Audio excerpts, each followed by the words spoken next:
तो ओके। उन्होंने बोला कि अगर अभी भी छोड़ दोगी तो आफ्टर दिस तुम इससे बहुत दूर चली जाओगी, जॉब करने लगोगी तो। बिल्कुल। और कल को जब तुम नेक्स्ट ईयर अच्छे से पढ़ो, अगर नेक्स्ट ईयर सिलेक्शन हो जाता है तो और भी लड़कियां जो सोचती हैं कि शादी के बाद सिलेक्शन नहीं हो सकता है, नहीं हो पाएगा, उनके लिए तुम किसी एक को भी मोटिवेट अगर कर पाओगे तो that will be an achievement for you. बहुत बढ़िया। सब लड़कियों का सपना होगा कि पति मिले तो आपके जैसा। ये एस्पिरेंट जो भी इस साल के एग्जाम को टारगेट कर रहा है, ये वाला टाइम उसके लिए बहुत क्रूशियल है, क्योंकि जो प्रोडक्टिविटी इस टाइम पे मिलती है वो प्रोडक्टिविटी एग्जाम्स आने के बाद नहीं मिलती है, क्योंकि एक साथ प्री मेंस सब लाइंड अप हो जाते हैं। सो गाइज, हेलो एवरीवन, नमस्कार, आप सभी का स्वागत है। और जब तक आपको फेलियर ना मिले तो सक्सेस का मजा नहीं आता। आज मैं आपको एक ऐसी शख्सियत से मिलवाने वाला हूं जिनका अभी हाल ही में सिलेक्शन हुआ, जो आईबीपीएस पीयू का रिजल्ट डिक्लेयर हुआ। तो हमारे बीच में मौजूद है अर्पिता। स्वागत है आपका आज के सेशन में। तो बताइए, सबसे पहले तो अपने बारे में बताइए, आप कहाँ से हैं और आपका कौन से बैंक में सिलेक्शन हुआ है, कौन सा अटेम्प्ट था आपका ये। सर, मेरा नाम अर्पिता सिंह है। मेरा अभी बैंक ऑफ महाराष्ट्र में सिलेक्शन हुआ है। इसके पहले मैंने लास्ट ईयर आईपीएस पीओ दिया था, पर मेरा प्री में सेक्शनल से एक मार्क्स कम हो गए थे मैथ्स में।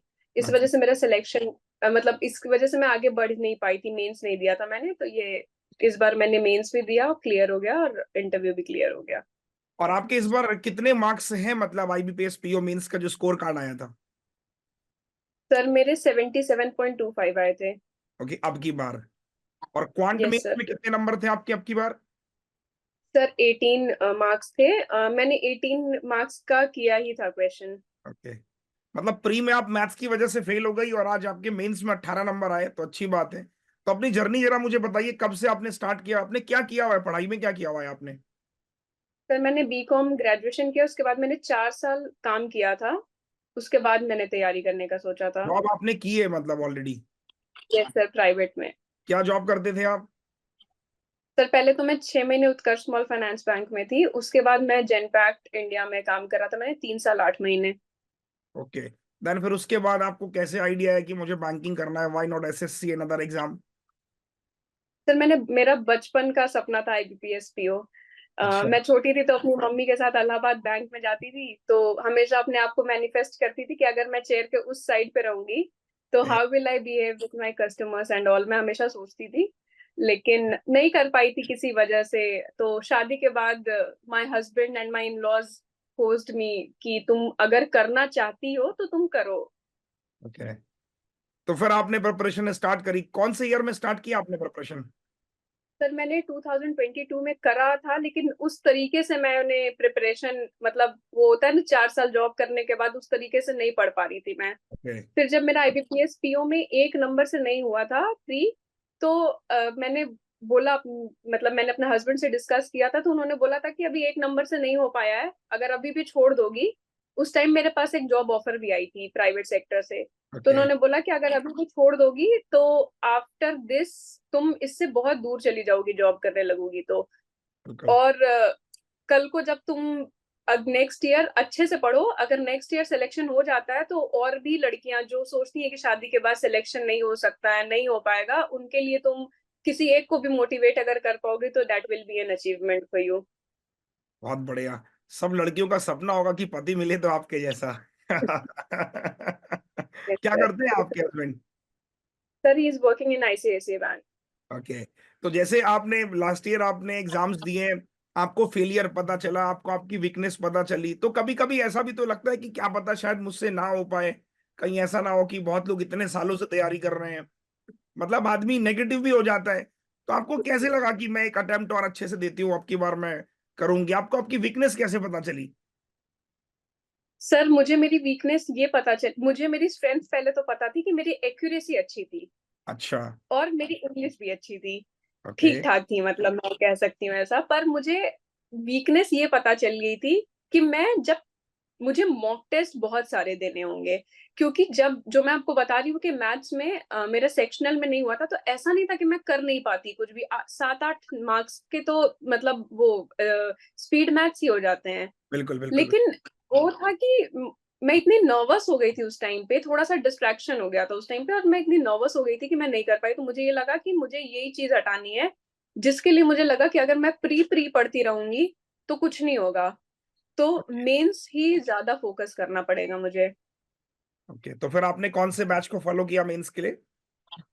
सर पहले तो मुझे मेरा फाउंडेशन क्लियर हो चुका था, लेकिन फिर भी मैं रेगुलर फाउंडेशन करती थी जैसे और उसके बाद मैंने मेंस इन्फिनिटी, आपने 1 मई को लॉन्च किया था आई थिंक। हाँ जी, हाँ तो जी। मैंने मेंस इन्फिनिटी करना शुरू कर दिया था। और जैसे आपने आज फॉर एग्जांपल आपने परसेंटेज पढ़ाया, तो मैं क्या करती थी कि आपने पढ़ाया, मैं उस टाइम कुछ नहीं करती थी कि पेन पेपर लेकर मैं सॉल्व करूं, ऐसा कुछ नहीं मैं करती थी। मैंने देखा उस क्वेश्चन को, आपका अप्रोच सीखा, फिर उसके बाद मैं उन क्वेश्चन को 2-3 घंटे के बाद वापस से करती थी ओके। कि मैं कर पा रही हूँ ये या नहीं कर पा रही हूँ। क्योंकि क्या होता है कि आपने बताया, मुझे समझ आया, फिर आपकी अप्रोच मुझे याद नहीं हुई, तो मैं वो कर पा रही हूँ कि नहीं ये मैं करती थी। लेकिन उसके पहले परसेंटेज के सारे क्वेश्चंस मैं रिवाइज पहले ही प्री के कर लेती थी, ताकि मेरा क्योंकि सिर्फ एक परसेंटेज में ही इतने सारे टॉपिक्स हैं कि हम भूल जाते हैं। तो इस तरीके से।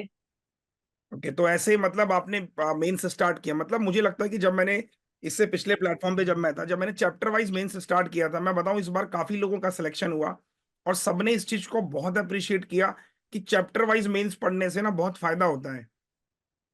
Yes sir. आपको। क्योंकि जैसे मैंने आपको बताया हाँ, कि हाँ। आप प्लानर में आज परसेंटेज है, मैंने प्रिंट आउट ले लिया था प्लानर का आपके, अगर आज प्लानर में परसेंटेज है, अगर मैं फॉर एग्जांपल मैंने 100 क्वेश्चन भी उसके कर लिए प्री के, तो मेरा कॉन्सेप्ट उतने में रिवाइज हो जाता है। ये बहुत बढ़िया। और जैसे फिर आप ये मेंस करने लगी, कई बार जैसे अब बच्चे पढ़ते हैं मेरे साथ, उसी की रेप्लिका मैंने अन अकेडमी में बनाई थी, लक्ष्य क्वांट मेंस के नाम से। तो जैसे बच्चे बताते हैं मुझे कि सर कई बार ऐसा लगता है कि क्वेश्चन ना बहुत टाइम टेकिंग हो रहा है, मतलब एक एक चैप्टर को रिवाइज करने में घंटों बीत जाते हैं।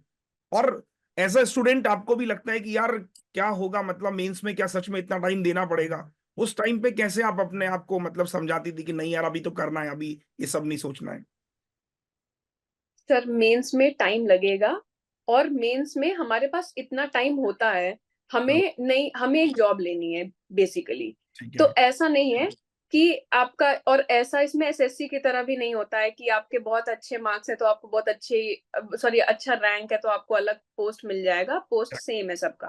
बिल्कुल। तो अगर आपकी प्रेफरेंस यही है, तो आप मेंस के लिए जितने मार्क्स लाने हैं, स्ट्रेंथ आपकी जो भी, और ये नहीं कि मेरा मैथ्स अच्छा नहीं है तो मैं इंग्लिश के भरोसे चली जा रही हूँ, किसी चीज के भरोसे मत नहीं जाना है। क्योंकि इस बार रीजनिंग ने रुला दिया था लिटरली। बिल्कुल सही बात है।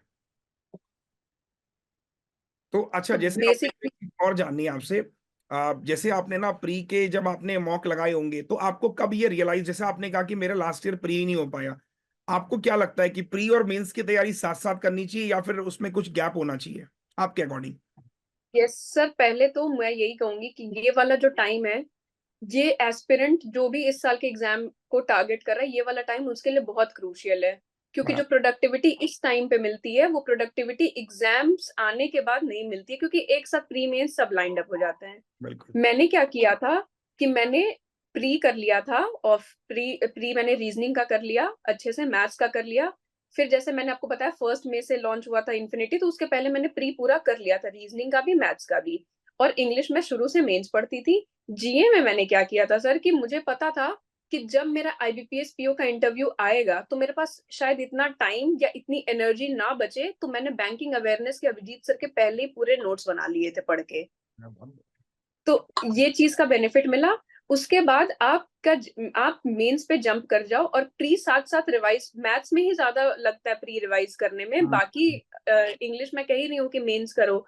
जीए का आपको रोज आप डेली करंट अफेयर्स फॉलो करो, और उसको उसको मल्टीपल रिवीजन करो करंट अफेयर्स को।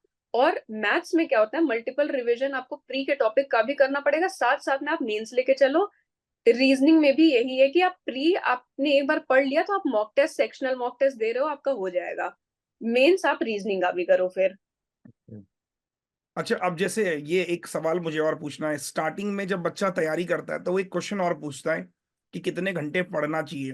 क्योंकि नॉर्मली क्या होता है, जब आप फाउंडेशन कर रहे हो 4-5 घंटे आपकी वीडियोस में टाइम चला जाता है, उसके बाद आप रिवीजन कर रहे हो, तो ऐसा लगता है कि मैम पूरा दिन पैक हो गए। फ्रस्ट्रेशन होने लगती है कि यार इतने इतने घंटे पढ़ेंगे तो क्या हो भी पाएगा, नहीं हो पाएगा? ऐसा होता है क्या सच में कि बहुत ज्यादा टाइम लगता है शुरुआत में? सर मुझे लगता है कि टाइम मैनेजमेंट आना चाहिए। हाँ, जैसे अभिजीत सर की वीडियोस थी, मैं क्या करती थी कि मैं पीडीएफ आ जाती है जैसे ही अभिजीत सर क्लास लेते हैं, उसके 1 घंटे के अंदर अंदर पीडीएफ आ जाती है, मैं एक बार पीडीएफ गो थ्रू कर लेती थी। उसके बाद मैं 1.5x पे एग्जैक्टली। उसको देखती हूँ। शुरू शुरू में दिक्कत होती है क्योंकि वो वर्ड्स तेज हो जाते हैं, 1 मिनट में ज्यादा वर्ड्स आ जाते हैं, लेकिन एक बार आप पढ़ लोगे तो बैक ऑफ द माइंड में उतनी चीजें रहती हैं कि क्या बोला होगा सर ने। ओके। सेम मैं आपके क्लास के साथ भी करती थी, और मैंने आपको भी सुना है ये बात कहते हुए कि मुझे भीड़ नहीं चाहिए लाइव क्लास में, सही तुम बात। बाद में देखो, मुझे सिलेक्शन चाहिए। आपने भी ये बात कई क्लासेस में रिकॉर्डेड होगी, अभी भी बोली है ये बात कि आप बाद में कर लो। नहीं, सही बात है। और उसमें मेरे को लगता है कि जब आप रिकॉर्डेड करते हो तो उसमें एक बेनिफिट ये होता है कि आप 1.5x मोड पे लगा लो, जो सवाल आपसे यस बन सर। रहे हैं उसको आगे चलो, जो नहीं बन रहे हैं उसको फिर स्लो डाउन कर लो, समझ लो हाँ ये यस चीज सर। मुझे कुछ नई मिली सीखने को, उसको नोट कर लो। क्योंकि डेली अगर आप कोई नई चीज सीख रहे हो तो क्या पता एग्जाम में कौन सी चीज क्लिक कर जाए। यस सर, और मुझे ये भी लगता है कि अगर आपको कोई चीज नहीं आ रही है, जैसे आपने कहा ना कि कोई चीज नहीं आ रही है और उसमें आप नोट कर लो, तो उसमें पहले 100% अपना दो कि मुझे क्यों नहीं ये चीज समझ में आई। हो सकता है क्लास में 100 बच्चे होंगे, 95 को समझ में आएगी, फॉर एग्जाम्पल 50 को भी समझ में आई होगी। तो हम्म। पहले खुद से कोशिश करो, जितना हम अपने दिमाग की एक्सरसाइज करते हैं वो उतने तेज चलेगा। ओके। तो पहले खुद से कोशिश करो। मैं देखती हूँ बहुत सारे ग्रुप्स में ऐसे आते हैं क्वेश्चन जो बहुत बेसिक होते हैं, लेकिन फिर भी लोग उससे पूछते हैं, क्योंकि आप अपने दिमाग की इतनी एक्सरसाइज करो कि आपको आना चाहिए। अगर सर ने बताया है तो आना चाहिए, नहीं आ रहा है अगर मल्टीपल टाइम्स के बाद, तब फिर उसको पूछो। Okay, one more last question मैं आपसे ही पूछना चाहूंगा कि जब आपने ये प्री की तैयारी करी, मेंस की तैयारी करी, इंटरव्यू के लिए आपने कुछ अलग स्ट्रेटेजी बनाई या फिर इंटरव्यू के लिए आप बिल्कुल नॉर्मल तरीके से जो आपने बैंकिंग पढ़ा, या फिर कुछ मॉक्स वगैरह भी दिया आपने इंटरव्यू के? सर मॉक दिया था मैंने। ओके।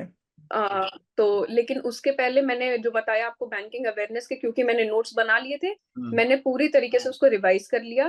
फिर ओके। जो बेसिक क्वेश्चन, पर्सनल क्वेश्चंस होते हैं उनके बारे में प्रिपेयर कर लिया था, लिख लिया था मैंने अच्छे से, प्रिपेयर कर लिया था ताकि वहां पे फंबल ना करूं। अब मैं पूरा इंग्लिश में सोच कर गई थी, उन्होंने हिंदी में पूछ लिया तो मुझे पूरा हिंदी में बताना पड़ा।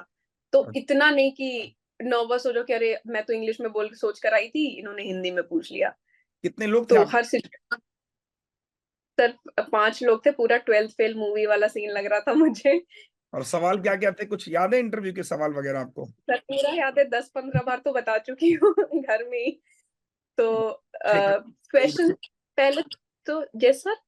कुछ सवाल बताइए जो बच्चे इसको देखेंगे उनको आइडिया हो कि कैसे सवाल बनते हैं। सर पहले तो उन्होंने मुझसे यही कह दिया था कि आप यहाँ क्या कर रही हैं, जब आपने इतने बड़े ऑर्गेनाइजेशन में काम किया था तो। देन। और एक चीज जो मुझे लगता है कि काफी उन्हें इम्प्रेस करी थी, वो मुझे लगता है कि आपका इंटरव्यू रॉ होना चाहिए, मतलब try as much as innocent you can be, sorry honest you can be. जितना ऑनेस्ट आप होंगे उतना अच्छा रहेगा, मुझे यही लगता है। जैसे कि अगर आप सोच के जाएंगे कि जैसे मेरा फर्स्ट प्रेफरेंस पीएनबी था, अगर मैं सोच कर जाऊंगी कि डेटा मैं ये बताऊंगी वो बताऊंगी, वहां लोग यूजुअली भूल जाते हैं।